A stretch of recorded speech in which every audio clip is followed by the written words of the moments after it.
चीचा वतनी से आपको आगाह कर रही हैं। मकसूद अहमद सिंधु की रिपोर्ट के मुताबिक इल्मी और अदबी तंजीम मकालमा के ज़ेर एहतमाम रबीउल अव्वल के हवाले से सीरतुन नबी के मौजू पर तकरीबात का आगाज कर दिया गया। इस सिलसिले की पहली तकरीब में नाते नबी सल्लल्लाहु अलैहि वसल्लम की तारीख और इर्तका के मौजू पर मजहबी स्कॉलर मोहम्मद आबिद मसूद डोगर ने मुफस्सिल रोशनी डाली।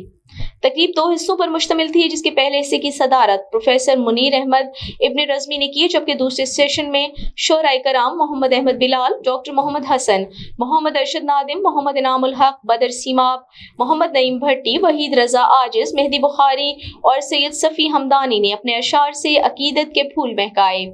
तकरीब के इस हिस्से की सदारत शायर सैयद सफ़ी हमदानी और मेहदी बुखारी ने की, जबकि मेहमान एजाज पंजाबी के नामवर शायर वहीद रजा आजिज थे। नकाबत के फ़राइज़ मुंतज़िम कल मकालमा सलमान बशीर ने अदा किए।